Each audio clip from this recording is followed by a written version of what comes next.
Hey, this is Lauren with TMF Apparel USA. Today I want to talk to you about DTF transfers. I am new to the DTF realm. I have run DTG printers for the last 9 months and also HTV. I've done sublimation, dye sub. I've done dye sub transfers, inkjet transfers. This, however, is not like really any of those. So today I'd like to talk a little bit about my experience with DTF. So what is DTF, you ask? DTF is direct to film printing. Basically, you're going to order some sheets like this, and they come in all kinds of sizes, anywhere from A3, A4, up to large 300-foot rolls of film. What you're going to do is print directly to this with DTF or DTG inks. Now, I've messaged some of the suppliers. Some of them say you can't use the DTG inks, they are different. Some say you can. Use them at your own risk. Here's the thing. What makes this stick to this? So what makes this stick to your shirt? The process for doing this is quite simple. You take your transfer, you put it on your printer, you print your design in reverse, you add some of this magic dust they have over here, heat it up, and then press it onto your shirt. Pretty simple, right? Not really. First thing to note about printing on this is it is side specific. One side's going to be shiny, one side's going to be matte on the products that I have here. You print on the matte side. If you print on the shiny side, ink doesn't really stick to it too well, and you're going to have a very failed print. Secondly, one thing you're going to have to change is the amount of ink that you put down. You can't print this like a garment where we can saturate it with ink and just pound it with tons of white ink, tons of color. You cannot do that with DTF. What you can do is lower your ink percentages down anywhere from 25 to 50%. And you're going to print this, on my printers at least, I'm printing it in 2 pass or more. I'm going to lay down for a dark garment. I'm going to lay down the color ink first. Might do 1 round, might do 2 rounds of color. Going to let that dry a second. Then I'm going to go back on top of it with a nice opaque coat of white. That's going to be our white underbase that's needed for the brighter colors like this to show up on a darker garment. So it's just like doing a DTG print, except backwards. You're going to need more white underbase to help mitigate the dye migration from that color through your design. So once you've printed your design, like so, you're going to take and add some of this. This is a medium powder. This is what allows your transfer ink to stick to your garment. It's basically a glue. You're going to put this on, lather it on here, coat it completely in the powder. From there, shake it off, dust it off, and you're going to need to melt the powder to the ink. I use my heat press. I do a hover, 300 degrees, about 1.5 minutes, 2 minutes. Let it get the kind of graininess off of it, put it to the side, and it's done. Now, once it's powdered, this can sit on the shelf for quite some time. It's not going to go bad. It's not going to activate until you press it onto the garment. Now, why would I use this instead of just doing DTG prints right on my shirt? Well, simple. For one, what I'm holding up here is a neck tag.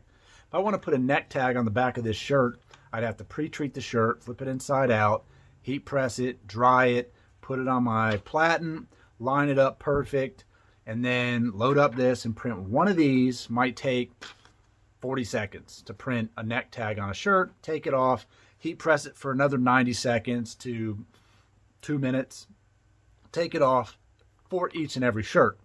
With DTF, I can put 1 sheet of this on my platen and I could print 20 neck tags at one time, take them off, powder them all at one time, cure them all at one time. Then I can simply cut the size I need, put it on my shirt, press it 15 seconds, pull it off, let it cool, and peel this off just like a regular transfer. That will speed up the process immensely, especially for doing something like this. If I had a ton of pockets to do, this works well with pockets as well. Now, one thing I will tell you about DTF, the feel is not the same as a DTG print. Now, it doesn't feel like plastic. It doesn't feel like inkjet transfers where they get all crumply, but there is somewhat of a texture to it. It still stretches really well. You can see here, I can probably stretch this guy out a little bit.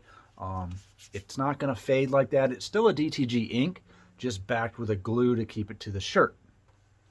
Now, another thing you need to keep in mind is what your design is going to look like. When I print on a black shirt, something like this design right here, the black that you see here on the screen, there's no ink here, right? So what the software does, in this case it's Cathari with the Freejet, is it treats all black pixels as transparent pixels and prints no ink. So the actual color shirt of the garment is what's showing through, which gives me these nice, if you can see on here, these nice seamless fades from color to black. I will say with DTF, you would print your transfer the same as you would print it as if it was on a black garment. And what it's going to do is fade it off. I will say that the fade, to me personally, is not as good as the DTG print. When I press it on there, I can still see a little bit of where the ink stopped and the shirt begins. Ideally for me, that's not great for a lot of my designs. But if you did have something that was a more rigid design, say you wanted to print something like this, where it's just a solid color, it works really well for that. If it was self-contained inside of its own boundaries and it didn't have a subtle fade, it works great for that. You know, vector images, it's going to do fine. A lot of the designs I do, I like to have a little bit more of a fade to black on them. They get a little bit funky. But as you can see, doing a pocket, very ideal for that. I used to do these out of vinyl. I've also done them on the DTG. Takes a little bit of time. If I can just print this and put it to the side, press it on, and get the same exact look, then I'm all for it. So, and that, it is very useful for that application. Now, when you start looking for DTF printers, you're going to find a lot of wide format Epsons out there. There's quite a few companies converting them, and they're basically taking some of the rollers out so it's not leaving marks on the film. Maybe converting them into ink tank systems where they're no longer using a cartridge so that they can convert them, or using refillable cartridges and replacing the ink in them as well. Even turning them on to roll feed. So they're basically going to print, you know, tens of feet at a time of designs down there and run them through a shaker, powder them. And if you're going to do this large scale, there's definitely some great ways to make that happen. For me, on my DTG, I like the fact that I can print that design just a little bit. I can use a piece. Oh, we got it here. I can use a piece like this and just cut sections out of it. I can put it on my platen and print just in this section, and therefore I'm not really wasting a bunch of material. So when I take a transfer that's 16 by 20, I can print either one image on it that takes up the whole thing. I can cut it up. I don't really have waste. I kind of treat it like vinyl when it comes to that. I do like that. I also like the fact that I can do multiple passes across my DTG. If I was to run that in a single pass print, say on this other printer that I have here, which does do single pass, I would, once you print it, you're kind of done. You know, there's no going back because that initial layer is what's important. And once you print color and you put white behind it, you can't print color again. So that one's kind of dead in the water. At least with this, I could print it, and if I don't have enough color on the first pass, I can add a second pass to it. I can continually do that with white and build up enough on there to make sure that what I'm doing is going to be satisfactory. So when it comes to printing the DTF, I do like that option. Now, there are several people out there using P600, P800 Epsons that I've seen doing single print passes. They're faster for sure. You could print, you know, this design simple. You could do something maybe like that in 30 seconds, pump out a bunch of them at one time. For me, I feel like where I'm at with DTF, I'm not really looking to go that route. I wanted something that was going to be easier, doing shoulders, sleeves, pockets, neck tags. You could definitely do it on hats.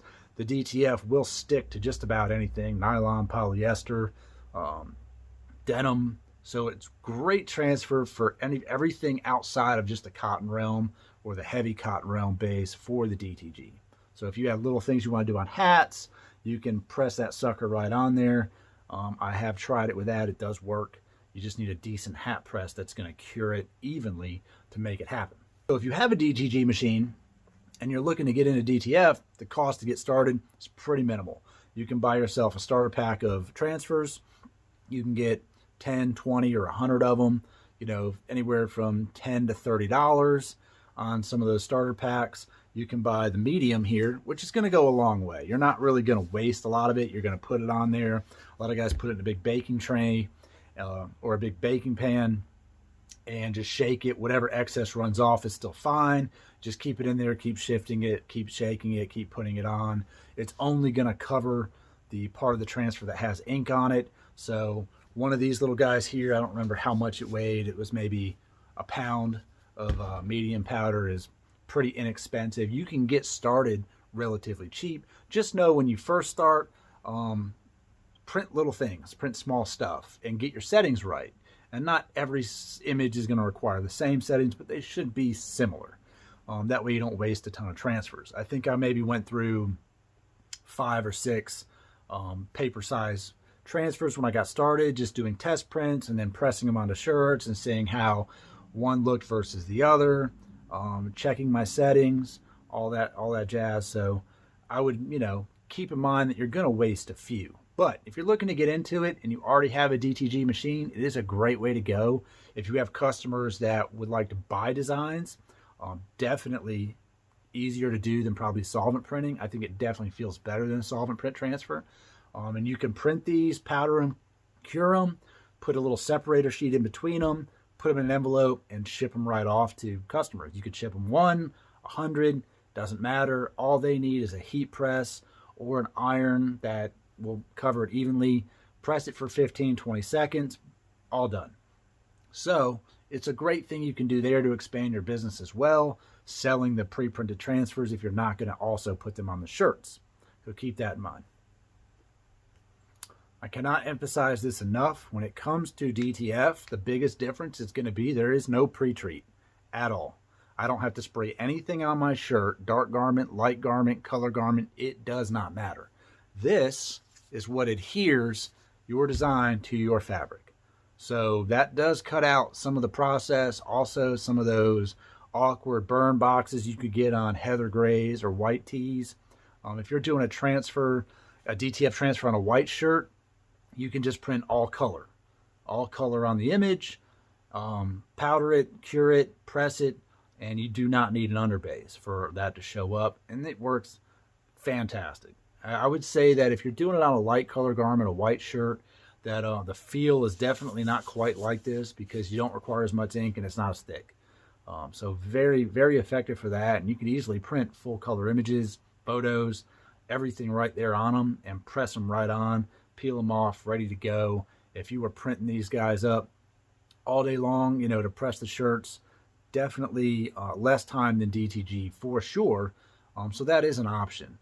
The fades on white are going to be better than the fades on black because you're not printing the white ink to black fade. So keep that in mind as well.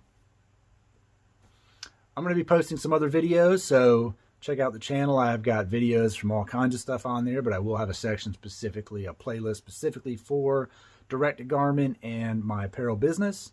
Check out the website at tmfapparelusa.com. I'm on Instagram, Snapchat, TikTok, Facebook. I'm on everything. So I'm going to keep uploading content, new designs. Feel free to leave a comment, shoot me an email if you have some questions about it, would like to place an order. I also do print on demand. If you've got a brand out there or a business and you'd like to get some shirts, I can print you 1 shirt. We can print 100 shirts. So holler at me for that. Till next time.